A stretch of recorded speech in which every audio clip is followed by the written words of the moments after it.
Je vais essayer de le caler comme ça. Voilà, impeccable. Et ben ça ira très bien. Faut pas qu'il tombe. C'est vous qui êtes chargé de surveiller. C'est mal barré notre affaire. Voilà, c'est bon. Vous êtes missionné. Vous voyez dedans? C'est bon? Allez, on va lancer chevalier de la table ronde. Faut pas toucher la table, hein?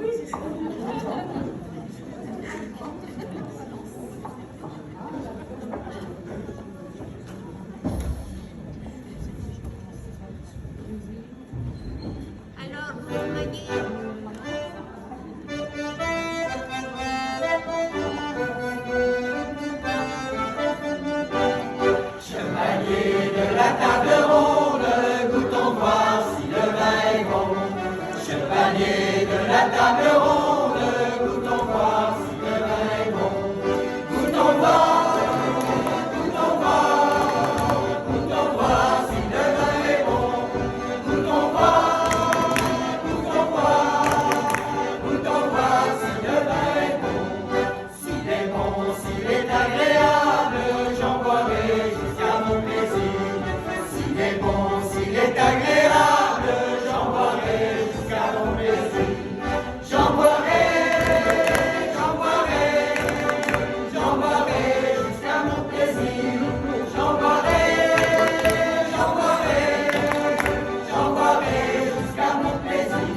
Alors, nous allons vous présenter une série de 3 danses. La première, elle s'appelle Noisette. Elle explique qu'en fait, les noisettes, ça représente les sous. Et la morale de cette danse-là, c'est que quand il y a des sous, quand il y a des noisettes, il y a du monde. Mais quand il n'y en a plus, ben, il y a plus grand monde. Ensuite, on a Brunette. Brunette, en fait, elle explique, en fait, comment? C'est le retour de la guerre. Le retour de la guerre, merci. Le retour de la guerre. Brunette et du boudin, bah, ça explique comment on faisait le plat du boudin. Elle dit n'importe quoi. Brunette.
jolie tendron, la belle digue-digue, la belle digue-don. Elle est la jolie tendron, la belle digue-digue, la belle digue-don. Pleurée comme une madeleine, la digue d'Ondaine. Pleurée comme une madeleine, aux oiseaux, aux oiseaux. Comment vous appelle-t-on, la belle digue-digue, la belle digue-don? Comment vous appelle-t-on, la belle digue-digue, la belle digue-don? Chemin de Marjolaine, la digue d'Ondaine. Je me nomme Marjolaine, aux oiseaux, aux oiseaux. Si vous passez par Dijon, la belle digue-digue, la belle digue-don. Si vous passez par Dijon, la belle digue-digue, la belle digue-don. Allez boire à la fontaine, la digue d'Ondaine. Ça ressemble à Marjolaine, aux oiseaux, aux oiseaux.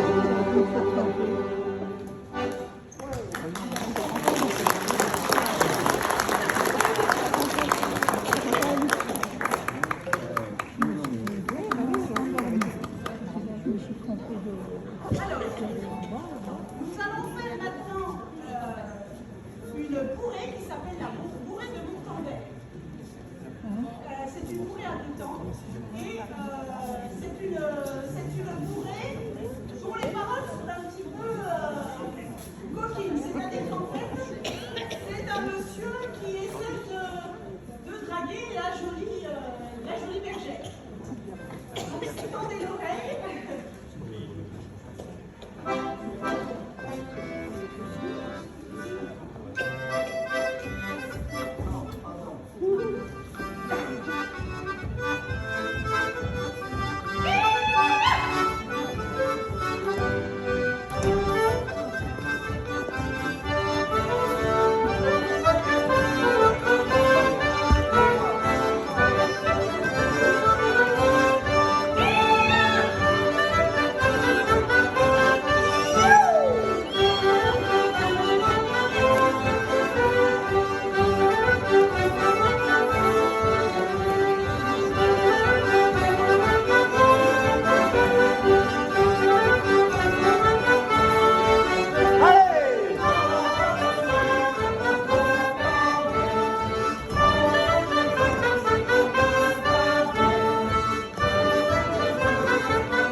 chanter, boire un petit coup.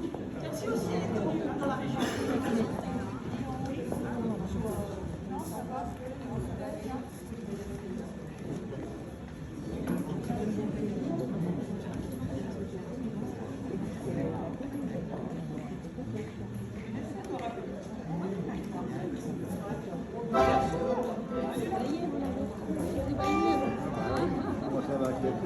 normal.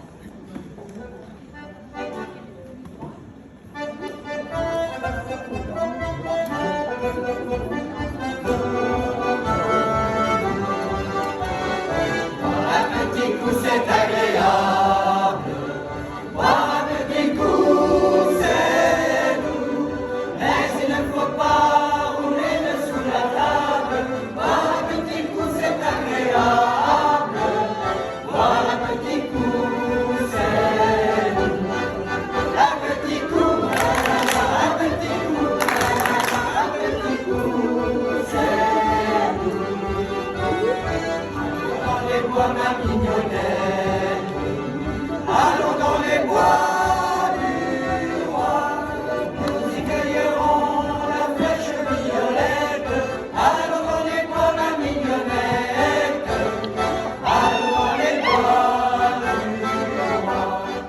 Un petit coup, un petit coup, un petit coup, c'est doux.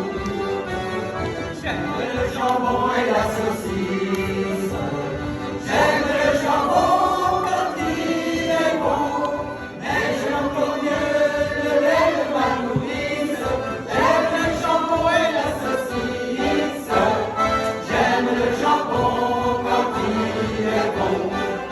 Un petit coup, un petit coup, un petit coup, c'est doux. Lucien, tu n'auras pas ma rose. Non, Lucien, tu n'auras rien. Monsieur le curé a défendu la chose. Non, Lucien, tu n'auras pas ma rose. Non, Lucien, tu n'auras rien. Un petit coup, un petit coup, un petit coup, c'est doux. Un petit coup, un petit coup, un petit coup, c'est doux.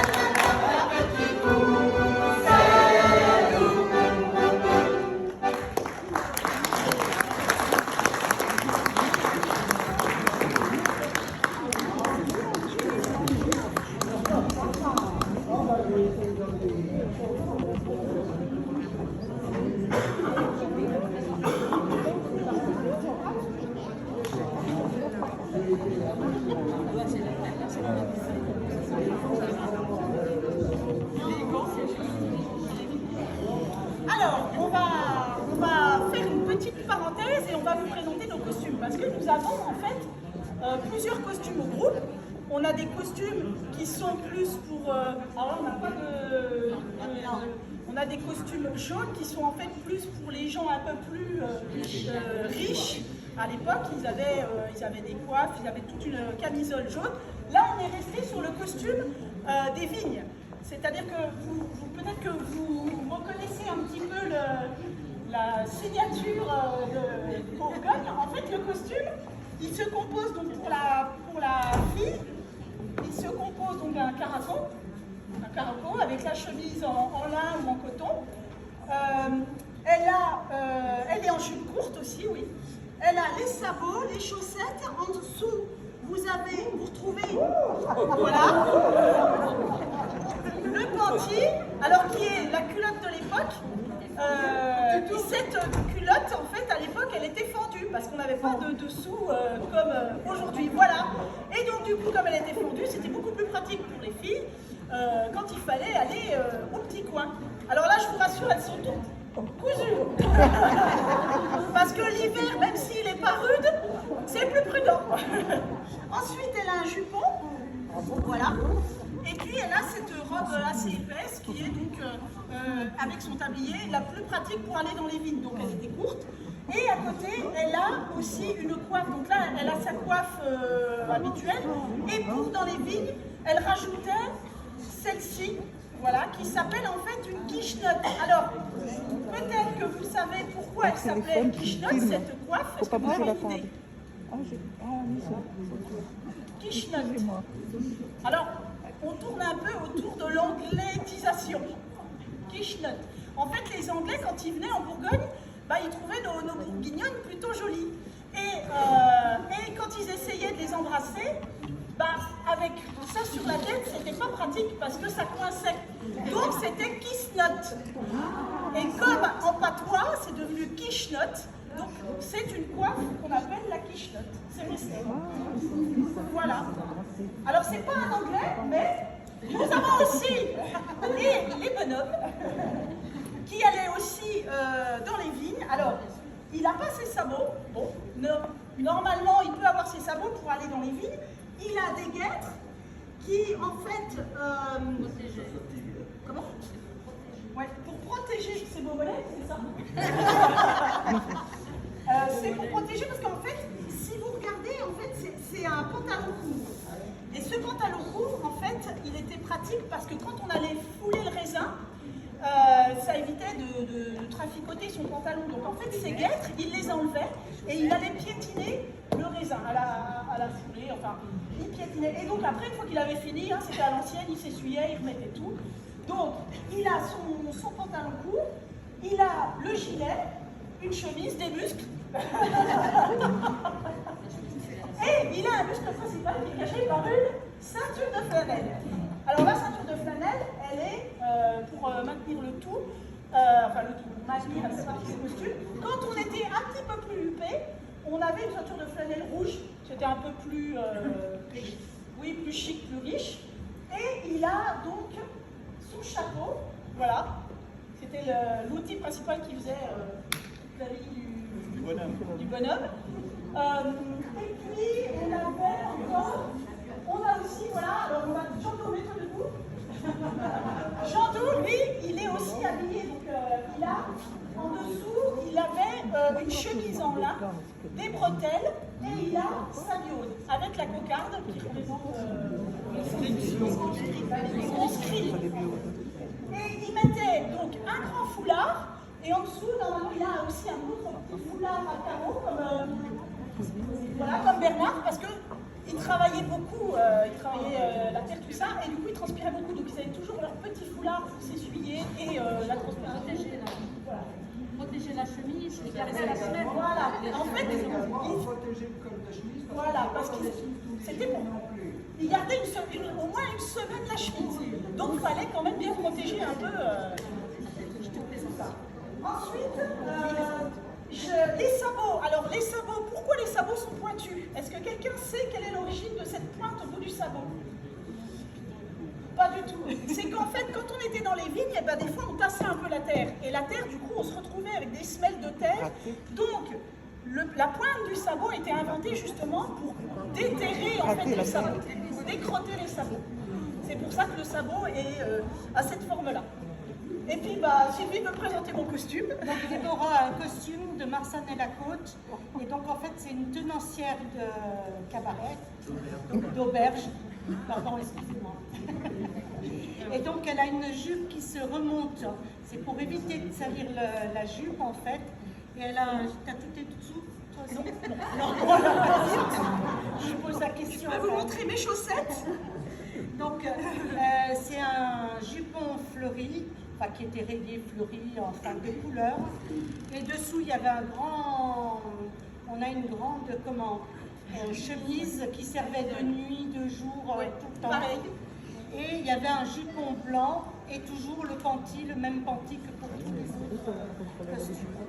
Et comme j'ai tendance, parce que je suis une tenancière d'auberge, et alors la tenancière d'auberge, elle est gourmande. Ou alors, elle est gourmande, ou elle a des enfants, ou tout ça. Donc en fait, la praticité du costume, c'est qu'en fait, la robe, généralement, la jupe, quand on l'avait pour des années et des années, des décennies.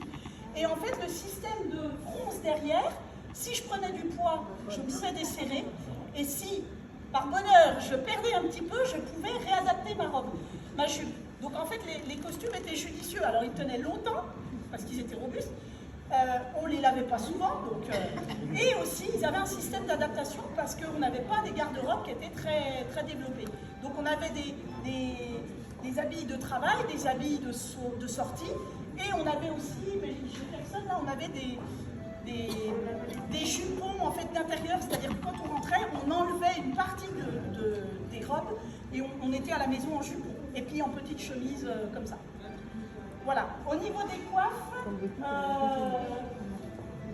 On a tous ouais, la même coiffe. Donc l'idée c'était de ne pas montrer les cheveux. Les cheveux étaient à chignon sous les coiffes pour protéger la tête aussi du soleil, parce que quand on est dans les vignes, eh ben, des fois ça tapait aussi. Donc c'était l'équivalent du chapeau, de la casquette de l'époque.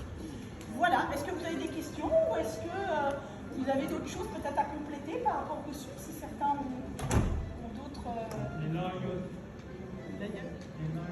Les layottes. Ouais. Alors les layottes, c'est aussi ce type de coiffe-là, en fait. Donc il y a différents noms, donc la layotte, la quichelotte. À la base, c'était une layotte. Puis, selon les régions, selon où les Anglais sont passés, donc on garde un petit peu toujours des traces. Voilà, mais oui, effectivement, ça s'appelle aussi une layotte. Elles sont composées de bandes de carton, justement, le système de la casquette, pour cacher au niveau du soleil quand on est dans les vignes. Comment? Un layout et une layotte. Bah oui. Voilà.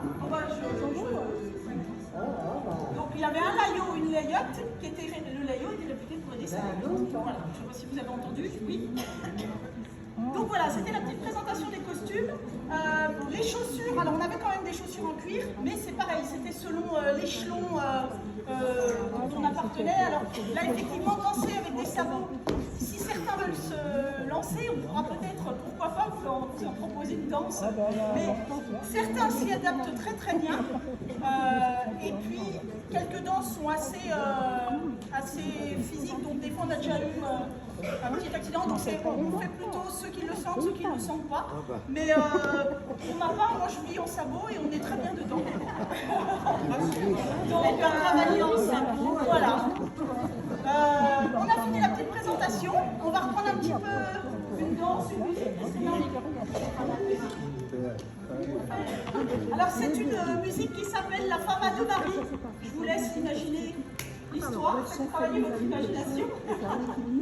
Et c'est une valse. Donc si vous vous faites inviter, n'hésitez pas à accepter. J'ai failli faire tomber dans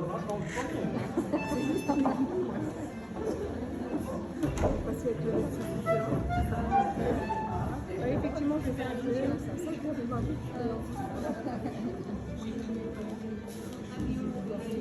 Oui, elle filme ses spectacles.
Micher, ça veut dire embrasser vos cavaliers.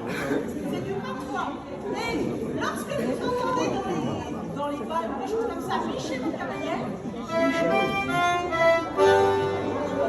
bien, on fiche la cavalière avec laquelle on danse. Et donc, les musiciens dans les balles se faisaient soudoyer par des petites pièces pour justement lancer des valses pour qu'ils puissent aller ficher les cavaliers après. Ils étaient malins, les anciens. Alors, la pichenote, hein. Pas que les. Hein, vous avez embrassé, j'ai trouvé ça pas mal.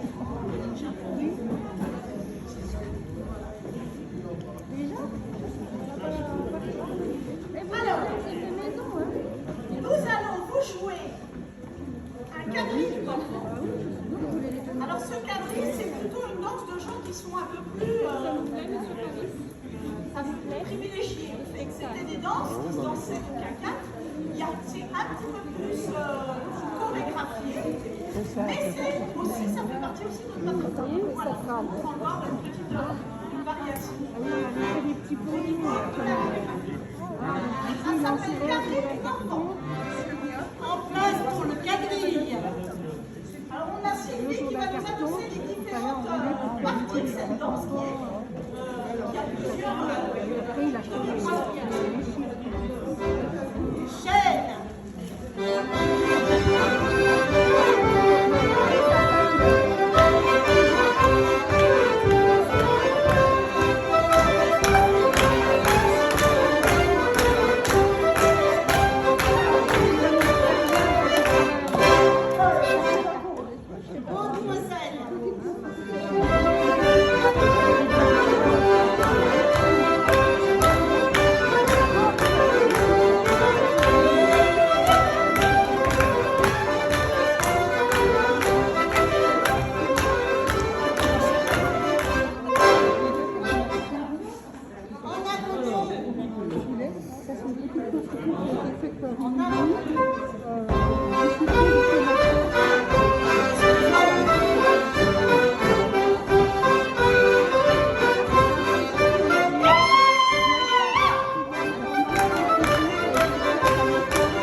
En avant deux avec bonne de bichement. Oui.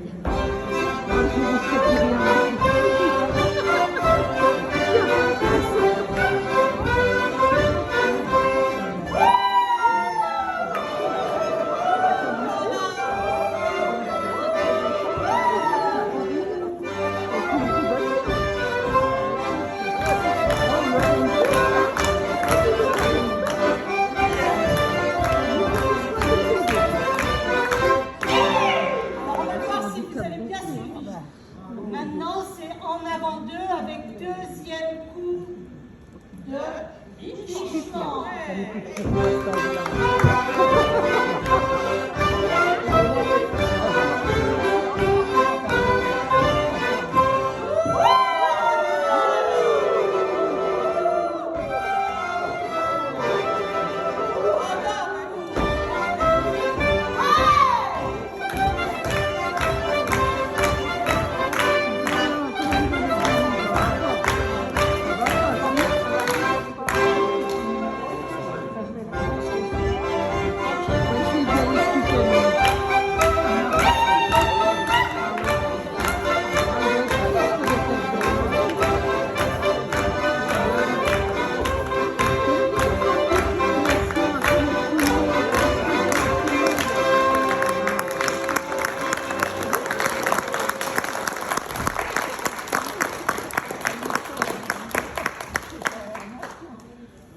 Alors, une petite chanson encore, on s'en lasse pas.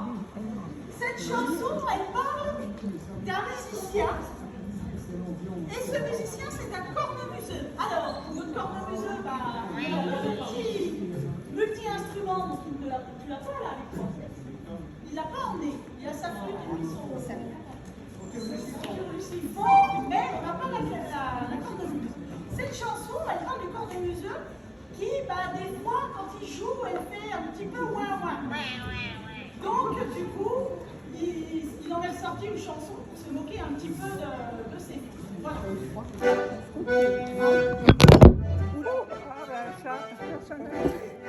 Vous avez tous bien connu vers la rue et s'amusait au ouin, ouin, ouin, ouin, ouin. Mais que cet homme n'existe plus, je vous assure que je regrette le ouin, ouin, ouin, ouin, ouin.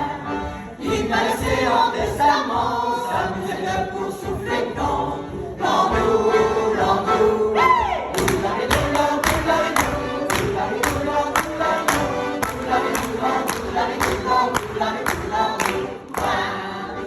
J'ai composé une chanson dans la mémoire malheureuse. Ouin, ouin, ouin, ouin, ouin.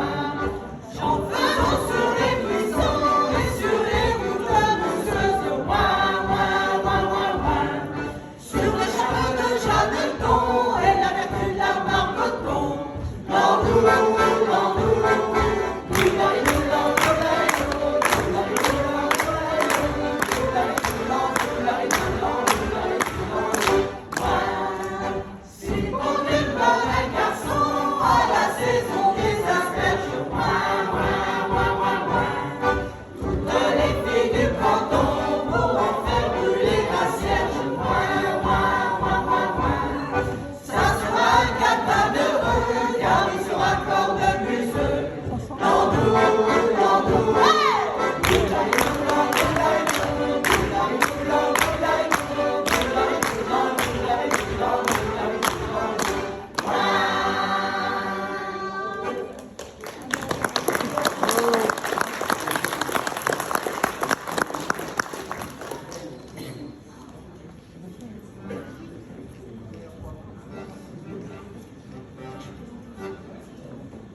diatonique. Est-ce que vous connaissez, alors ça c'est un accordéon chromatique. Est-ce que quelqu'un connaît la différence entre ces deux types d'instruments? Question? Personne. Alors la différence, c'est qu'en fait, les petits, c'est l'ancêtre du chromatique.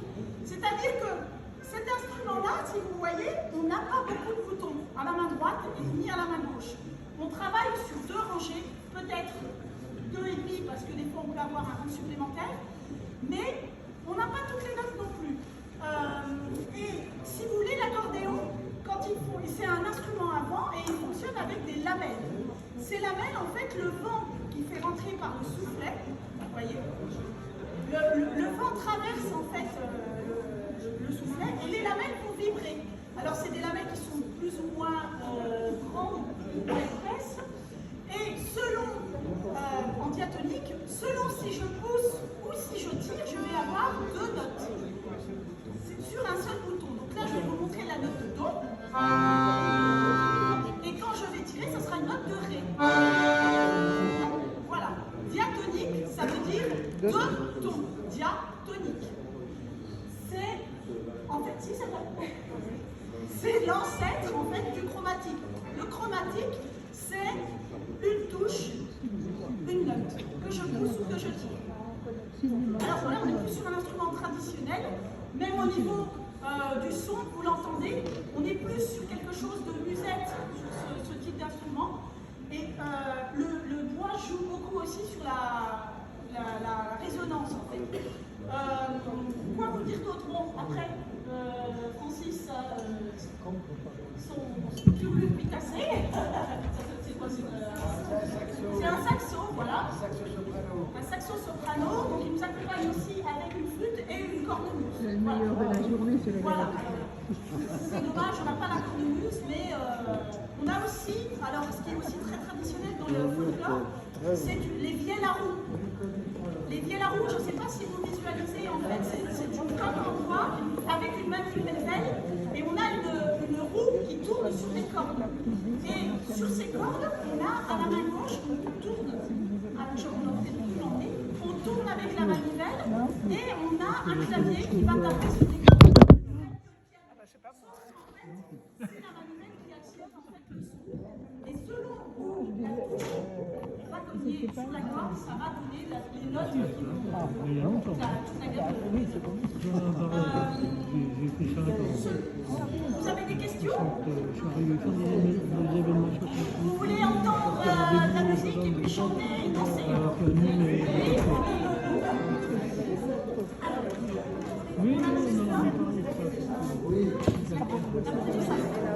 Alors, on va vous jouer et là on va commencer, ça s'appelle une feuille des savants. Comme je vous ai dit, on ne va pas tous les savants, mais aujourd'hui ce sont nos gars qui vont commencer cette danse où l'idée c'est de taper du pied et de faire du bruit. Jusqu'à quel âge vous devez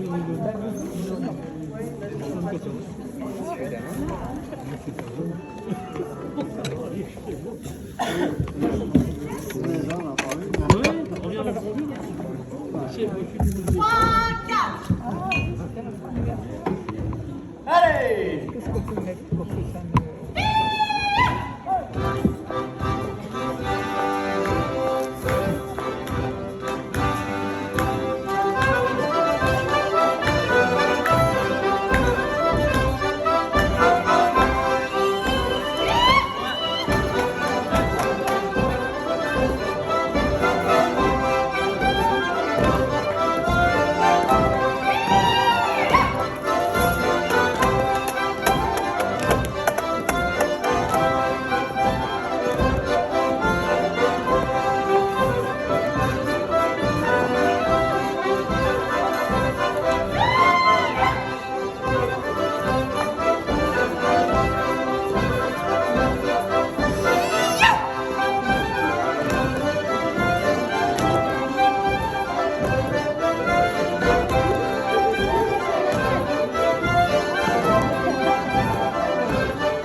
peu de cire.